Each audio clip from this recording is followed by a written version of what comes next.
कभी सोचा है कि कैलेंडर की कोई एक तारीख अपने अंदर कितनी कहानियां समेटे हो सकती है? एक ही दिन जिस पर युद्ध भी हुए, खोज भी हुई, कला भी जन्मी और क्रांतियां भी हुईं। आज हम 13 जनवरी के पन्ने पलटेंगे और देखेंगे कि आखिर ये एक दिन हमें भारत के हजारों साल के सफर के बारे में क्या बताता है। तो चलिए इसी सवाल को लेकर आगे बढ़ते हैं। अगर मान लीजिए 13 जनवरी की तारीख खुद बोल पाती, तो वो हमें जीत और हार की, उम्मीद और दर्द की कौन कौन सी अनसुनी दास्तां सुनाती? आइए साथ मिलकर पता लगाते हैं। हर कहानी की एक शुरुआत होती है ना? तो हमारी कहानी भी शुरू होती है उस दौर से जब भारत की सीमाओं को, उसके नक्शे को तलवारों और संधियों से बनाया जा रहा था।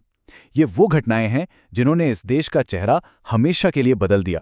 जरा देखिए, हम सदियों का सफर एक पल में तय कर रहे हैं। सोचिए, 15वीं सदी में एक यूरोपीय खोजकर्ता का जन्म होता है जिसका काम भारत आने का रास्ता खोलेगा। फिर मुगल बादशाह एक जंग जीतते हैं, फिर उदयपुर के राणा अंग्रेजों से संधि करते हैं, और फिर आंग्ल सिख युद्ध की एक भयंकर लड़ाई होती है। ये सिर्फ तारीखें नहीं हैं, ये वो मोड़ हैं जहां सत्ता एक हाथ से दूसरे हाथ में जा रही थी। जरा इस नंबर पर गौर कीजिए, 16,500। कल्पना करने की कोशिश कीजिए, इतने लोग, सैनिक, उनके बीवी बच्चे, सब के सब बर्फीले पहाड़ों के बीच से गुजर रहे हैं। ये इतिहास की सबसे विनाशकारी सैन्य वापसी में से एक थी।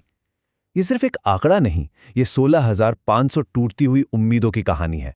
और फिर उस विशाल संख्या के सामने ये एक नंबर आता है, एक। 16,500 में से सिर्फ एक इंसान जिंदा बचकर इस तबाही की कहानी सुनाने के लिए वापस पहुंच पाया। ये जो अंतर है ना, ये उस त्रासदी की गहराई बताता है जिसे शायद शब्दों में बयां करना भी मुमकिन नहीं है। तो ठीक है, तलवारों की गूंज से अब हम शब्दों और विचारों की दुनिया की तरफ चलते हैं, क्योंकि 13 जनवरी का दिन सिर्फ लड़ाइयों का गवाह नहीं रहा, ये सृजन और अभिव्यक्ति का भी दिन था। देखिए, एक ही तारीख पर भारत के अलग अलग कोनों में क्या हो रहा था। एक तरफ असम में जोनाकी पत्रिका से साहित्य की एक नई रोशनी फैल रही थी, तो दूसरी तरफ इंदौर में एक नाटक बाल विवाह जैसी सामाजिक बुराई पर जोरदार चोट कर रहा था। और साथ ही हवा में पहली बार रेडियो की तरंगे गूंजी, जिसने कम्युनिकेशन की पूरी दुनिया ही बदल दी। मतलब एक ही दिन विचारों की क्रांति का मंच बन गया। चलिए अब 20वीं सदी के उस तूफानी दौर में चलते हैं। ये वो वक्त था जब भारत अपनी किस्मत खुद लिख रहा था, और 13 जनवरी ने उन बहुत ही अहम पलों को देखा है जिन्होंने आज के भारत की नींव रखी। साल था 1948। आजादी के जश्न पर बंटवारे की नफरत हावी हो रही थी। तब महात्मा गांधी ने अपना सबसे ताकतवर हथियार इस्तेमाल किया, खुद अपनी जान।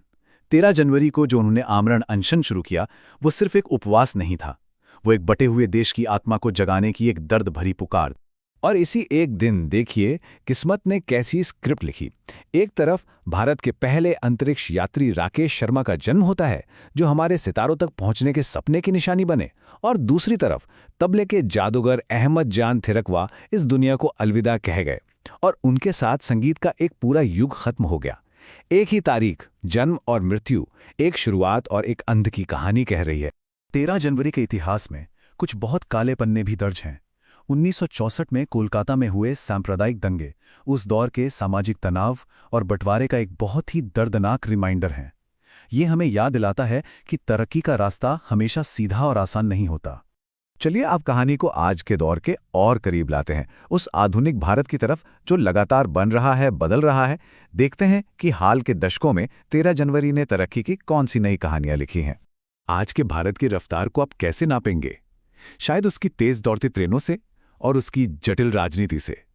13 जनवरी ने दोनों ही मैदानों में बड़े पल देखे हैं।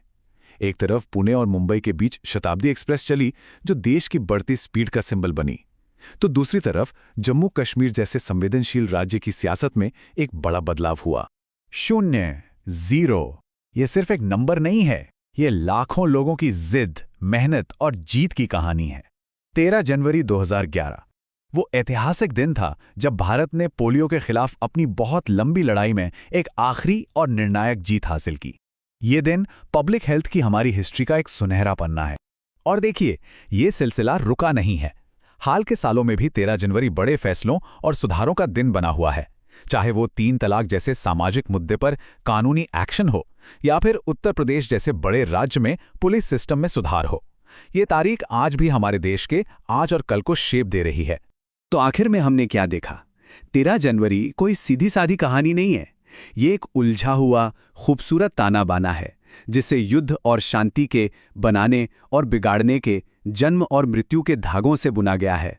एक तरह से ये पूरे भारत की कहानी का ही एक छोटा सा नमूना है, विरोधाभासों से भरा लेकिन फिर भी ये सब हमें एक बहुत ज़रूरी बात याद दिलाता है। इतिहास सिर्फ पुरानी किताबों में नहीं होता। ये एक जिंदा कहानी है जिसे हम और आप हर दिन अपने कामों से, अपने फैसलों से लिख रहे हैं। तो सवाल ये नहीं है कि भविष्य में 13 जनवरी को किस लिए याद किया जाएगा। असली सवाल ये है कि हम सब मिलकर आने वाले कल के लिए कौन सी कहानी लिखने वाले हैं।